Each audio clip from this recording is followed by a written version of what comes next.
Dikin itu sederhana. Setiap Anda baca Quran, yakini, amalkan. Sedikit tuh. Misal, saya mau baca dulu nih. Saya pengen jadi orang ikhlas, baca Al-Ikhlas. Misal. Qul huwallahu ahad, Allahus samad, lam yalid wa lam yakul lahu. Lihat terjemahannya, lihat keterangannya, yakini itu, jangan ragu.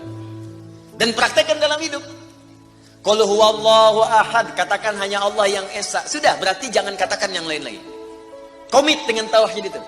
Komit dengan keislaman kita. Jaga betul dengan baik. Allahus samad, Allah tempat bergantung. Serahkan semua urusan kepada Allah.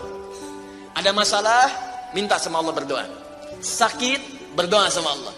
Punya persoalan, gantungkan diri kepada Allah. Ikhtiar.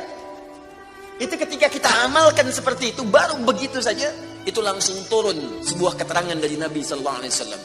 Jika Anda mampu mengamalkan satu surah ini saja, ini rahasia. Ini rahasia. Ada seorang sahabat, hadisnya sahih, dikutip kemudian oleh Syekh Qutb juga dalam kitabnya Al-Aqaid Al-Islamiyah. Syekh Muhammad Nasruddin Al-Albani pun mensahihkan hadis ini. Ketika Nabi selesai kemudian menunaikan salat, terdengar seseorang berdoa.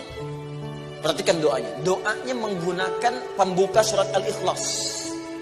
Saking yakinnya Siddiq dengan ayat ini, dan dia mengamalkan kandungan isi surahnya, dia membuka doanya dengan surah ini. Saking yakinnya dengan surah ini.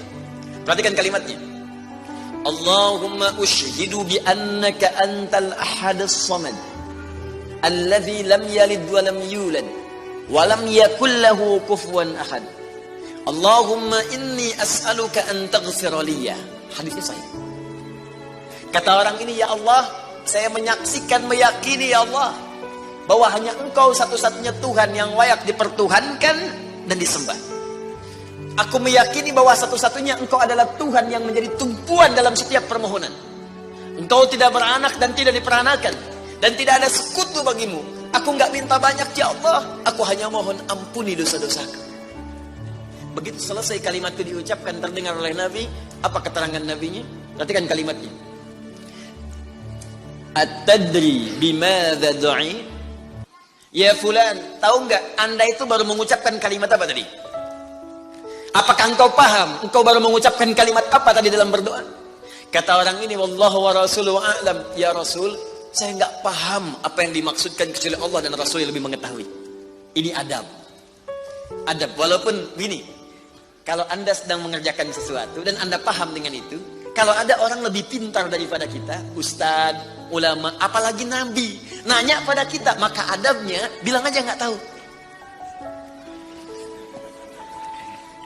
Karena boleh jadi mereka memiliki hikmah yang belum sampai kita kepadanya. Kalau kita jawab, saya tahu ya Rasul, gak akan nyampe kalimat nanti. Ya. Jadi kalau Anda sedang mengerjakan sesuatu, zikir misalnya, la ilaha illa anta subhanaka inni kuntu minadh dhalimin. Tanya ustaz, datang ustaz, masya Allah Pak, zikirnya bagus banget. Tahu nggak maksudnya? Tahu, lewat tuh ustaz dulu.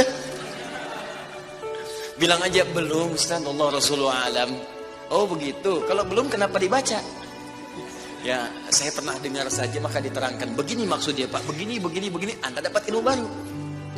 Makanya sahabat seringkali kalau ditanya Rasulullah, bilangnya Allah wa Rasulullah a'lam. Allah wa Rasulullah a'lam. Supaya dapat ilmu baru.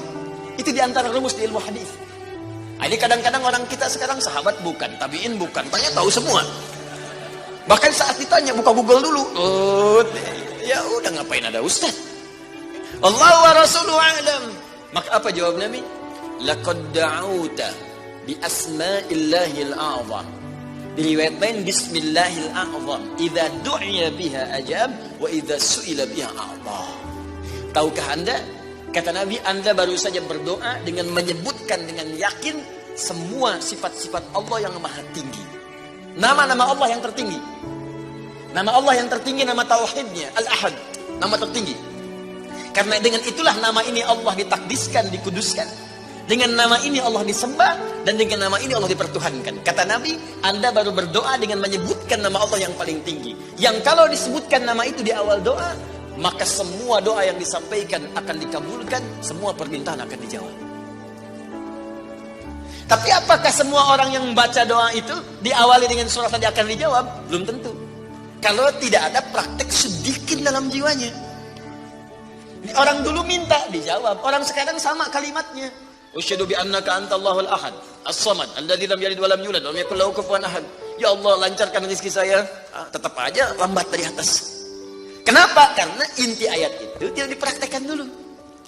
Diyakinkan dalam jiwa kita, benarkan ayat itu, amalkan, pakai dalam doa. Jadi, dan itu buktinya.